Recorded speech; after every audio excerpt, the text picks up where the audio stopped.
ऐसा मुझको मालूम होता है। प्रेमी होने के लिए भी स्वाधीन होना जरूरी है और उदार होने के लिए भी स्वाधीन होना जरूरी है और दुख निवृत्ति के लिए भी स्वाधीन होना जरूरी है।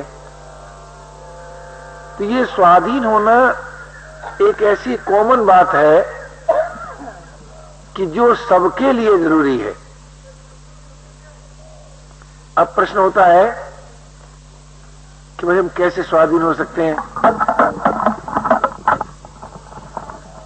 पराधीनता को लेकर तो पैदा ही हुए हैं, जी भी रहे हैं उसी को लेकर, ये बात ठीक है, पर स्वाधीन हो सकते हैं। स्वाधीन होने का सबसे अच्छा उपाय क्या है?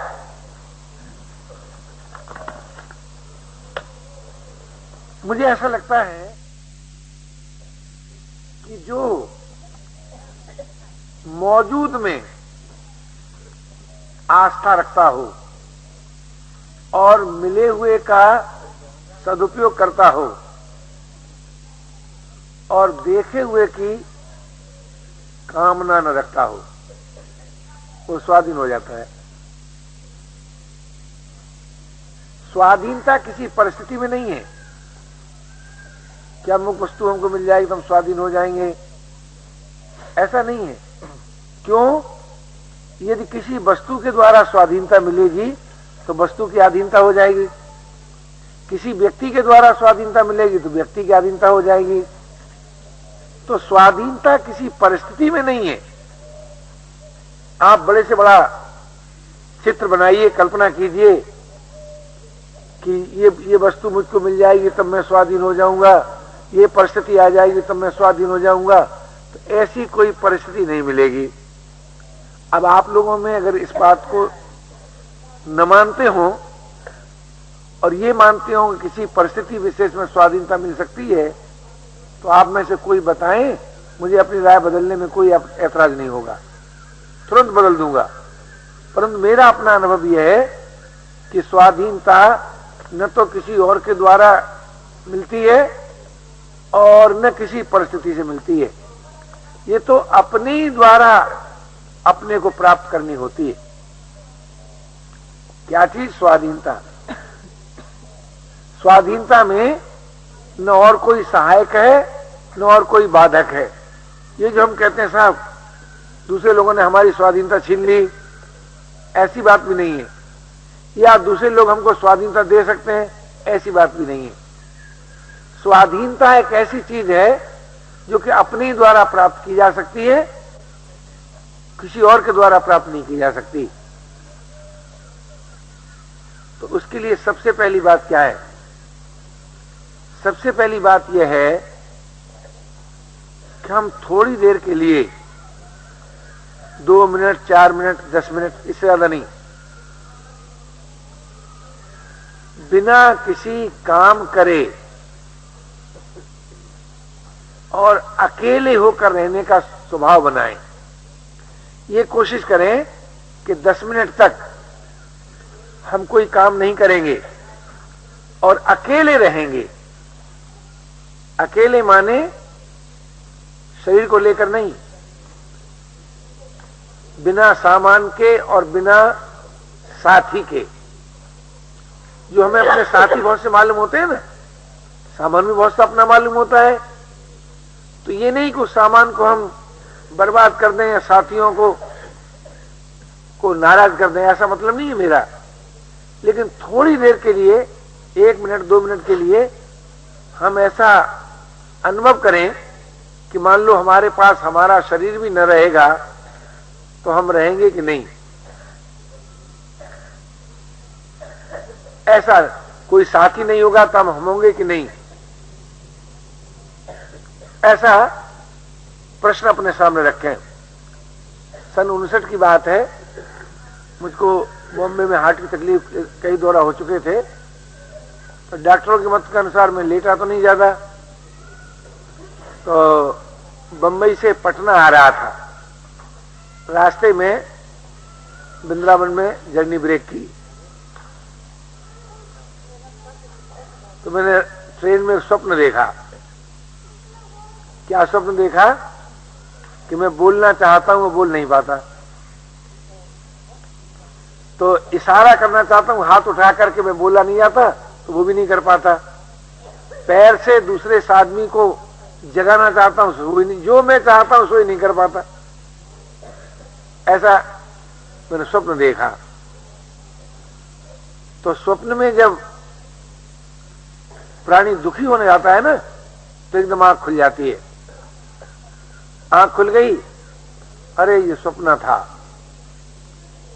किंतु मैं सोचने लगा कि ये तो स्वप्न था, परंतु क्या एक दिन वो नहीं आएगा कि जब हम बोलना चाहेंगे नहीं बोल पाएंगे, सुनना चाहेंगे नहीं सुन पाएंगे, देखना चाहेंगे नहीं देख पाएंगे।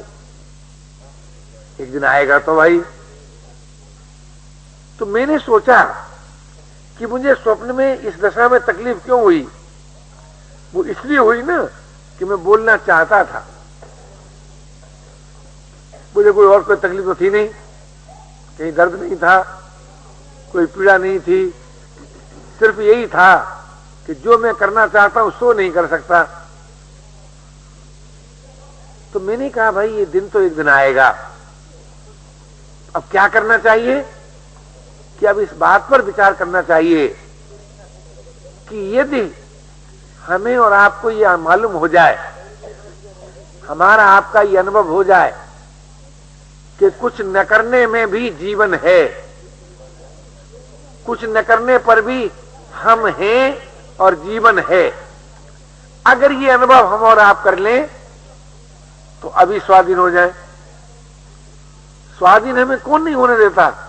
हम सोचते हैं कि हमारे पास अमुक वस्तु नहीं रहेगी तो मानो हमारा अस्तित्व ही नहीं रहेगा।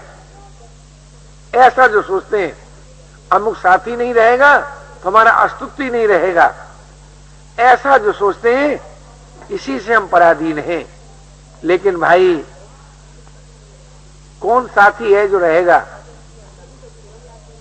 हमेशा कोई साथी रहेगा? हमेशा कोई सामान रहेगा आपके पास? हमेशा आप कुछ न कुछ कर सकेंगे? तो हमेशा कोई साथी नहीं मिलेगा यहां, हमेशा कोई वस्तु नहीं रहेगी, हमेशा हम कुछ कर सकें ऐसा हमेशा नहीं होगा। श्रम रहित होना ही पड़ेगा, साथी रहित होना ही पड़ेगा, सामान रहित होना ही पड़ेगा। अगर आप साथियों के रहते हुए, सामान के रहते हुए, करने की शक्ति रहते हुए अगर थोड़ी थोड़ी देर के लिए आराम करना पसंद करें, आलस्य करना नहीं, अकर्मण्य होना नहीं, आराम करना। आराम कब होता है कि जब जरूरी काम पूरा कर डालते हैं और बिना जरूरी काम छोड़ देते हैं, तब आराम मिलता है। अगर हम थोड़ी थोड़ी देर के लिए आराम करने का स्वभाव बनाएं, अकेले होने का स्वभाव बनाएं, तो हमें अपने में, कहीं बाहर नहीं, अपने में अपने प्रियतम की प्राप्ति हो जाएगी। ये बात अनुभव करने की है और अभी अनुभव करने की है और अपने द्वारा अनुभव करने की है। आप सोचिए, जब नहीं बोलते हैं तब बोलने की शक्ति कहां चली जाती है? नहीं देखते हैं तो देखने की शक्ति कहां चली जाती है? नहीं सुनते हैं तो सुनने की शक्ति कहां चली जाती है? तो जैसे हम देखने की दशा में अपने को अनुभव करते हैं, क्या वैसे ही हम न देखने की दशा में अनुभव नहीं करते हैं? जैसे हम बोलने की दशा में अपने को अनुभव करते हैं, वैसे ही क्या हम न बोलने की दशा में अपने को अनुभव नहीं करते हैं? ऐसे ही हम सुनने की दशा में अपने को अनुभव करते हैं कि हम सुन रहे हैं, ऐसे ही न सुनने की दशा में नहीं करते हैं क्या? जरूर करते हैं, जरूर करते हैं। क्यों? हम दोनों अवस्थाओं से परिचित हैं, क्रियाशीलता से भी और न करने की स्थिति से भी। करने न करने दोनों दशाओं में हम जरूर होते हैं। अब उस हम में क्या है, करने में क्या है, वो आप अनुभव कर चुके हैं।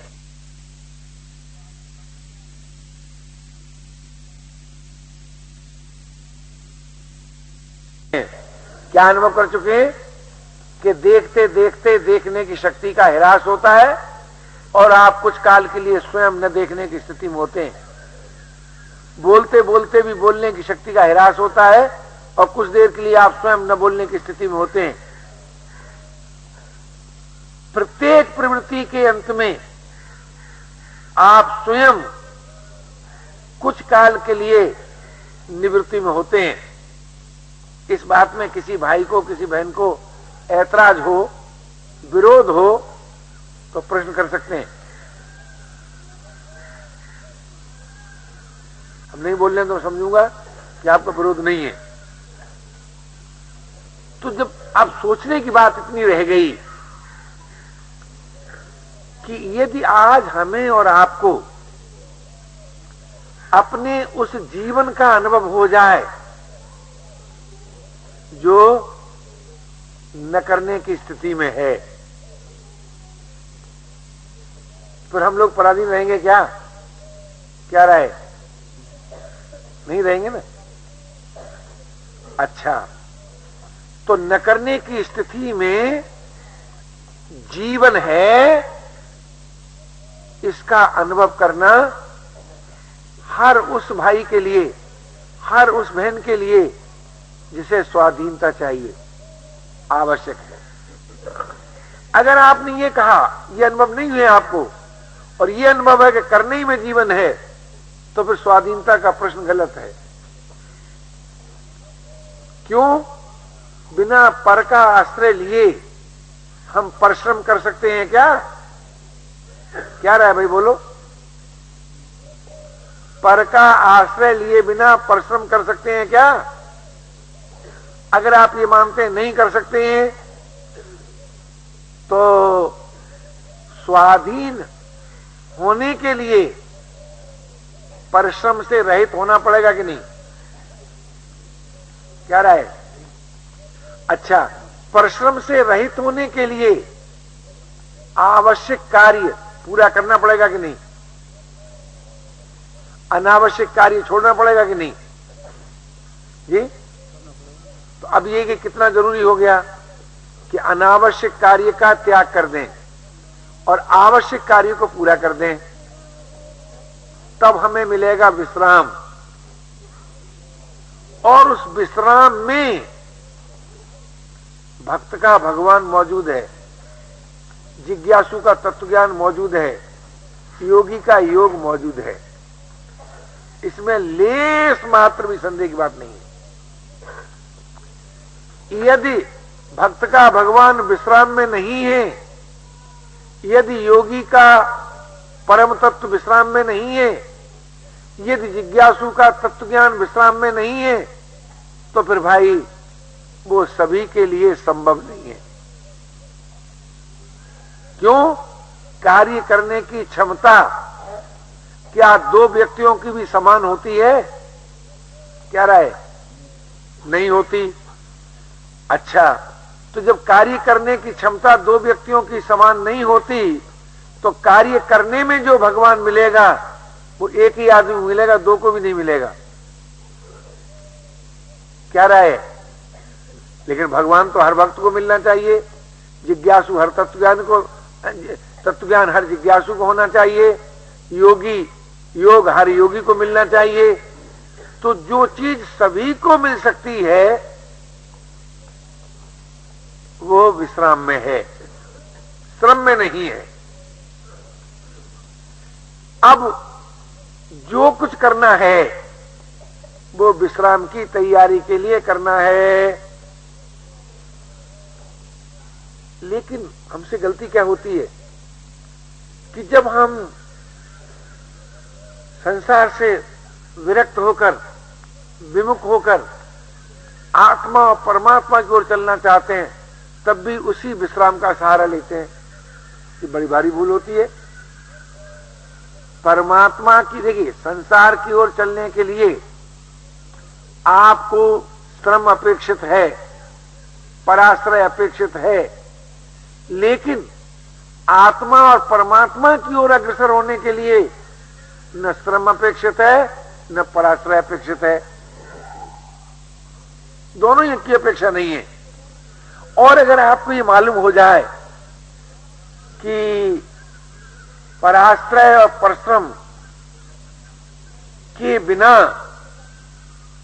जीवन है, देखिए पराश्रय परिश्रम के बिना जीवन है, तो उस जीवन में हम सबका अधिकार हो सकता है, हम सबका अधिकार हो सकता है। क्यों? हम सब श्रम काल में एक नहीं है, विश्राम काल में एक है, पराधीनता में एक नहीं है, स्वाधीन काल में एक है। हमने किसी का आश्रय लिया, आपने किसी का आश्रय लिया, तो एक हो जाएंगे। और हम भी सब आश्रय छोड़ दें और आप भी छोड़ दें तो अलग रह जाएंगे। क्या रहे? हम भी कुछ न करें और आप भी कुछ न करें तो बराबर होंगे कि आगे पीछे होंगे? और हम भी कुछ करें और आप भी कुछ करें तो बराबर हो पाएंगे? हम भी किसी पर का आश्रय लें, आप भी पर का आश्रय लें, समान हो पाएंगे? देखो भाई, इन बातों का यह अर्थ लगा मत लेना कि मैं आलस्य और अकर्मण्यता का समर्थन कर रहा हूं। ऐसा मैं नहीं कर रहा हूं। मैं आपसे ये निवेदन करना चाहता हूं कि मेरे जीवन में जो बड़ी भारी बेचैनी है वो इस बात को लेकर रही है कि वो जीवन जो सभी के लिए उपयोगी हो वो सबको मिलना चाहिए कि नहीं? सबसे अच्छा जीवन सबको मिलना चाहिए कि किसी एक को मिलना चाहिए? जी, सबको मिलना चाहिए।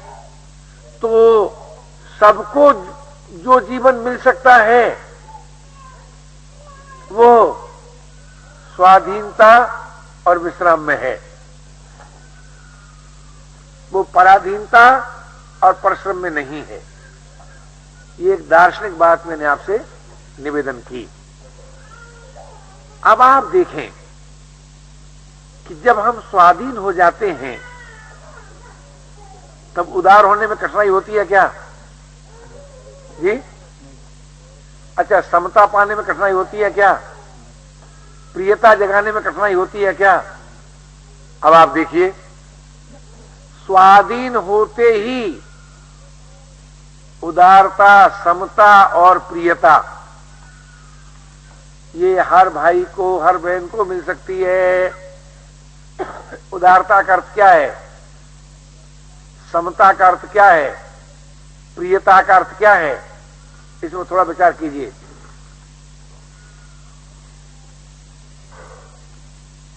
उदारता का अर्थ है कि जिसका जीवन करुणा और प्रसन्नता से भर जाए, भरा रहे, करुणा से भी और प्रसन्नता से भी। आप कहें कैसे?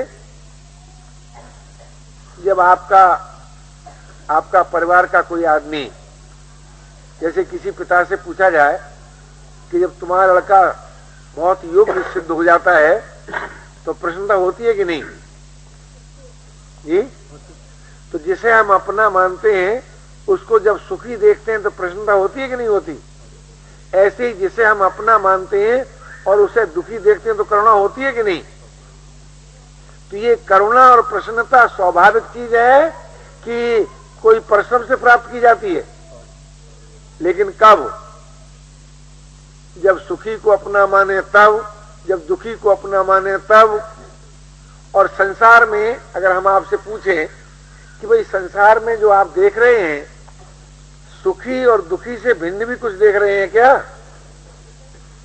क्या राय है जी? या तो कहीं सुखी दिखाई देता है? देखो भाई, ज्ञान की बात मत करो, जीवन की अनुभूति को लेकर चलो। आप जब संसार की ओर देखते हैं तो या तो किसी को सुखी अनुभव करते हैं या किसी को दुखी अनुभव करते हैं। ये आपकी अपनी दृष्टि है, चाहे जिस दृष्टि से देखें। लेकिन या तो आपसे पूछे क्या है रहा है तो कहेंगे या तो सुखी है या दुखी है। यही ना कहेंगे। अच्छा, तो सुखी पर नजर जाती हो तब प्रसन्नता क्यों नहीं होती, और दुखी पर जब नजर पड़ती है तो करुणा क्यों नहीं होती? तब आप क्या कहेंगे? तब आप यही कहेंगे कि साहब क्या बताएं, उनको हम अपना नहीं मानते, इसलिए सुखी को देखकर प्रसन्नता नहीं होती, इसलिए दुखी को देखकर करुणा नहीं होती। तो भाई क्यों अपना नहीं मानते? तो आप कहेंगे उनसे हमारा कोई संबंध नहीं। भाई संबंध तो है। अच्छा, तुम एक ही आकाश से तुम लोगों को अवकाश मिलता है कि अलग अलग आकाश है? एक ही वायु से श्वास लेते हैं कि अलग अलग श्वास लेते हैं? एक ही भूमि पर आश्रय पाते हैं कि अलग अलग? तो फिर आप कैसे कहते हैं हमारा संबंध नहीं है? यानी ये बात अलग है कि आप किसी नाते से किसी को अपना माने और दूसरे नाते से न माने, लेकिन आप ये नहीं कह सकते कि किसी न किसी नाते सभी अपने नहीं है। कोई ईमानदार आदमी कह सकता है क्या? जब सभी अपने हैं तो या तो सुखी देख रहे हैं या दुखी देख रहे हैं, तो जीवन में प्रसन्नता और करुणा क्यों नहीं उदय होती? तो जीवन का प्रश्न आ गया कि नहीं? जब हम देखते हैं, या तो सुखी अनुभव करते हैं दूसरों को या दुखी अनुभव करते हैं, तो हमारे जीवन में करुणा प्रसन्नता आनी चाहिए। अच्छा, कोई कहे कि साहब हम क्यों किसी को देखें, हम किसी को नहीं देखते, तो देखे हुए का प्रभाव हम पर नहीं रहना चाहिए। क्या राय है? अगर कोई कहे हम इस बात को नहीं मानते कि सभी अपने हैं, हम तो इसको बात को मानते हैं कि कोई अपना नहीं है, तो भाई जब कोई अपना नहीं है तब देखे हुए का प्रभाव हम पर क्यों होता है? तो समता आ जानी चाहिए कि नहीं? तो या तो जीवन में देखिए दो बातें आई, या तो करुणा आई, या प्रसन्नता आई, या समता आई। आप कहें साहब न तो हम ये मानने को राजी कि सभी अपने हैं, और न हम ये मानने को राजी कि कोई अपना है, तो भाई फिर क्या बात मानने को राजी हो कि भाई किसी को अपना मानेंगे, किसी को अपना नहीं मानेंगे? अच्छा, इस मान्यता को लेकर आप राग द्वेष से रहित हो सकते हैं क्या? क्या राय? नहीं हो सकते ना। और जब राग द्वेष से रहित नहीं हो सकते, तब आपको शांति मिल सकती है क्या? स्वाधीनता मिल सकती है क्या? प्रेम मिल सकता है क्या? मानना पड़ेगा नहीं मिल सकता। कोई कहे साहब ये तो ठीक है, ये तो तुमने दुनिया की बात कही, न हम ये मानने को राजी कि सभी अपने हैं, न हम ये मानने को राजी कि कोई अपना नहीं है। हम तो इस बात को मानने को राजी हैं कि परमात्मा अपना है। ये भी तो दर्शन है ना। तो अगर आप परमात्मा को अपना मानते हैं, तो मैं आपसे पूछता हूं, अपना अपने को प्यारा लगता है कि नहीं? अपने की अपने में स्मृति होती है कि नहीं जी? तब तो जीवन में स्मृति रहनी चाहिए, प्रियता रहनी चाहिए। तो आप देखेंगे नीरसता का अत्यंत अभाव, नीरसता का अत्यंत अभाव या तो करुणा से होता है, या प्रसन्नता से होता है, या समता से होता है, या प्रियता से होता है। आप किसी अन्य प्रकार से जीवन में से निरसता को मिटा सकते हैं क्या? बच्चों पिछली हो गया, अगर कोई मिटा सकते हो तो बताएं। करुणा में रस नहीं आता क्या? प्रसन्नता में रस नहीं है क्या? समता में रस नहीं है क्या? प्रियता में रस नहीं है क्या? तो मेरा नम्र निवेदन केवल यह था कि आपकी अपनी मर्जी है कि आप किस दार्शनिक दृष्टिकोण को मानते हैं, लेकिन किसी भी दृष्टिकोण को माने, जीवन में से निरसता मिटनी चाहिए कि नहीं? जीवन में रस की अभिव्यक्ति होनी चाहिए कि नहीं? तो अगर आप ये मानते हैं कि जीवन में से निरसता मिटनी चाहिए, जीवन में रस की अभिव्यक्ति होना चाहिए, तो भाई या तो उदारता को अपनाना पड़ेगा, या समता को प्राप्त करना पड़ेगा, या प्रियता को जगाना पड़ेगा। बिना उदारता, समता और प्रियता के जीवन में नित्य नव रस की अभिव्यक्ति नहीं हो सकती। आप देखेंगे जितने संसार के महापुरुष हुए वो करुणा से हुए। आप देख लीजिए, राजकुमार सिद्धार्थ को देख लीजिए, जैन आचार्यों को देख लीजिए, ईसा को देख लीजिए, मोहम्मद को देख लीजिए, चाहे वो सिद्धांत रूप से ईश्वरवादी हो, चाहे अनीश्वरवादी हो, चाहे भौतिकवादी हो और चाहे अध्यात्मवादी हो, लेकिन करुणा सबके जीवन में थी कि नहीं? जी थी ना? उदारता सबके जीवन में थी कि नहीं? समता सबके जीवन में थी कि नहीं? प्रियता सबके जीवन में थी कि नहीं? आप दुनिया के किसी बड़े आदमी की ऐसी बात बताइए कि जिसमें उदारता, समता, प्रियता न हो और दुनिया का बड़ा आदमी कहलाया हो। क्या राय है आपकी? कोई मिलेगा? देखिए, मैं जो आपके सामने बात रख रहा हूं वो इसलिए नहीं रख रहा हूं कि आप मेरे कहने से मान लें। अगर आपको न जचे तो ना माने। अब प्रश्न ये रह गया कि भाई आप दुनिया के बड़े आदमियों में अपना नाम नहीं लिखाना चाहते क्या? अगर लिखाना चाहते हैं तो उदार होने में, समता पाने में, प्रियता जगाने में आप बिल्कुल पराधीन नहीं है। इस दृष्टि से मैंने आपसे निवेदन किया कि आप मानव होने के नाते इतने सुंदर हैं, इतने अच्छे हैं कि आपका जीवन उदारता से, समता से और प्रियता से परिपूर्ण हो सकता है। इसमें कोई संदेह की बात नहीं है। और ये अभी हो सकता है, ये कालांतर की बात नहीं है, ये कोई कर्म का फल नहीं है कि आज कर्म करेंगे कल फल बनेगा। ये उदारता, समता और प्रियता किसका फल है? ये सत्संग का फल है। अगर आप सत्य का संग करेंगे तो उदार हो सकते हैं अभी, समता पा सकते हैं अभी, प्रियता जागृत जगा सकते हैं अभी। आप कहें कैसे? विचार कीजिए। यदि किसी न किसी नाते हम सभी को अपना मान लें तो उदारता जीवन में आ जाएगी कि नहीं? यदि अध्यात्म दृष्टि से हम सभी से असंग हो जाएं तो समता जीवन में आ जाएगी कि नहीं? यदि हम आस्था, श्रद्धा, विश्वास पूर्वक प्रभु को अपना मान लें तो प्रियता जीवन में आ जाएगी कि नहीं? अब आप देखिए, एक भौतिकवाद दृष्टिकोण हो गया, एक अध्यात्मवाद दृष्टिकोण हो गया, एक आस्तिकवाद दृष्टिकोण हो गया। इन तीनों में से कोई न कोई दृष्टिकोण तो आपको मानना ही पड़ेगा।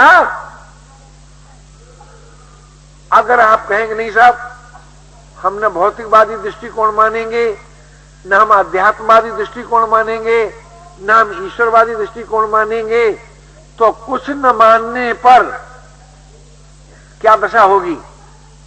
ये भी बड़ी सुंदर बात। अगर आप कुछ नहीं मानेंगे तो बिना माने किसी का प्रभाव आप पर होता है क्या? क्या राय? जैसे कोई कहे हम जगत को भी नहीं मानेंगे, हम अपने को भी नहीं मानेंगे, हम परमात्मा को भी नहीं मानेंगे। बहुत खुशी की बात, जब आप जगत को नहीं मानेंगे तो जगत का प्रभाव आप पर रह जाएगा। क्या राय? तो सबके प्रभाव से रहित होने पर अपने आप निर्विकल्प स्थिति नहीं आ जाएगी, अचिंतता नहीं आ जाएगी,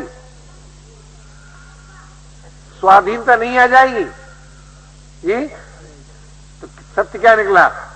अगर किसी को न माने तो काम बन जाए, जगत को माने तो काम बन जाए, अपने को माने तो काम बन जाए और परमात्मा को माने तो काम बन जाए। आप बताइए किस दृष्टि से आप कहते हैं कि हमको वो जीवन नहीं मिल सकता जो संसार के बड़े बड़े लोगों को मिला है? तो केवल एक ही बात हो सकती है कि आप कोई बात मानने न मानने के लिए राजी न हो, तब क्या उपाय है? तब तो मनुष्य संगी नहीं होती। मनुष्य संज्ञा तो तभी ना आरंभ होती है जब आप कुछ मान सकते हैं, कुछ नहीं मान सकते। या तो न मानने वाली बात माने या मानने वाली बात माने। आप कहें हम मानेंगे भी नहीं, हम नहीं मानेंगे भी नहीं, तब तो भाई कोई बात ही नहीं हुई। तो मेरा निवेदन केवल इतना ही था कि जो अपने को अत्यंत असमर्थ अनुभव करता है उसे भी वो जीवन मिल सकता है, और जो सामर्थ्यवान अनुभव करता है उसे भी वो जीवन मिल सकता है।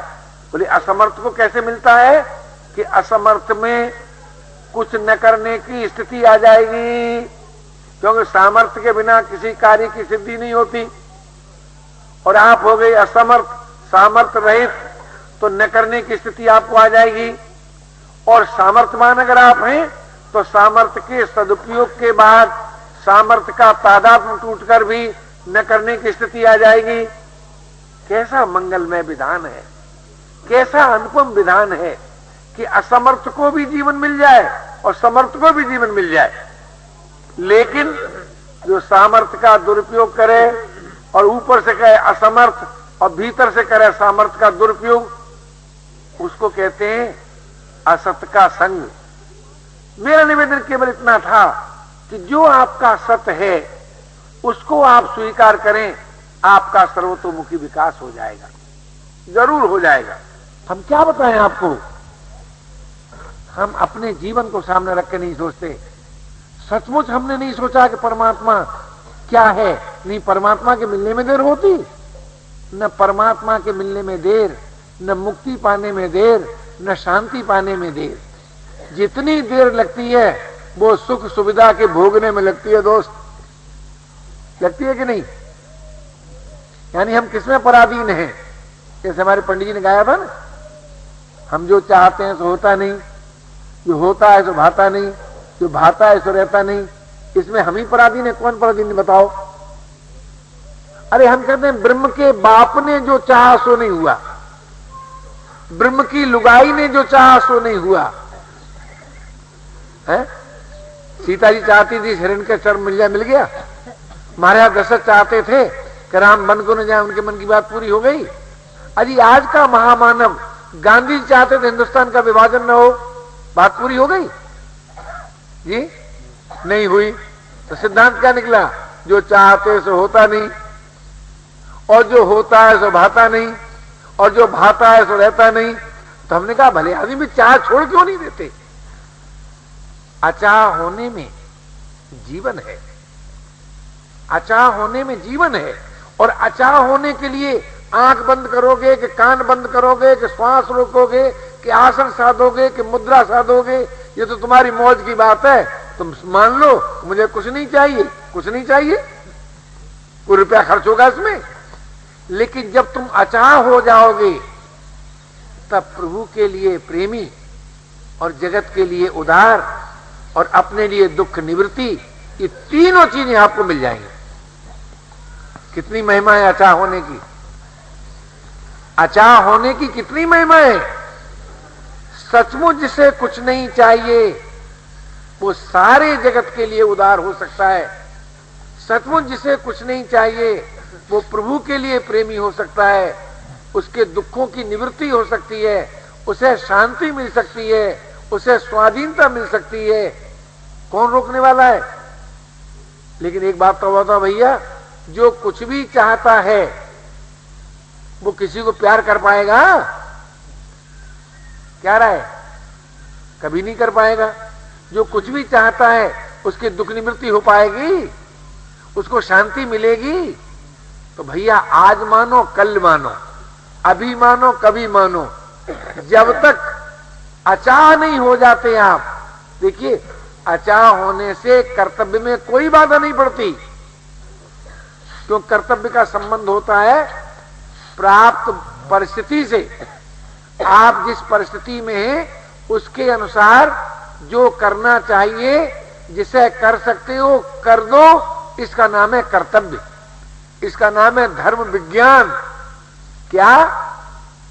जिस परिस्थिति में आप हैं उस परिस्थिति के अनुसार जो करना चाहिए, अर्थात आपके कर्म में आपके ज्ञान का विरोध न हो, आपके कर्म में आपकी सामर्थ्य का विरोध न हो, तो सामर्थ्य और ज्ञान के अनुसार जो कर सकते हो उसके करने में बताओ कहां पराधीनता मालूम होती है? क्या राय है? सामर्थ्य विरोधी बात करनी पड़े तब पराधीनता का अनुभव होता है, ज्ञान विरोधी बात करना पसंद करें तब पराधीनता का अनुभव होता है।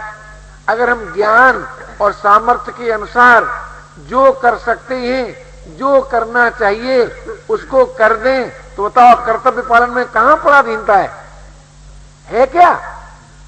अच्छा, कर्तव्य का अंत होने पर कर्ता स्वयं अपने उस अधिष्ठान में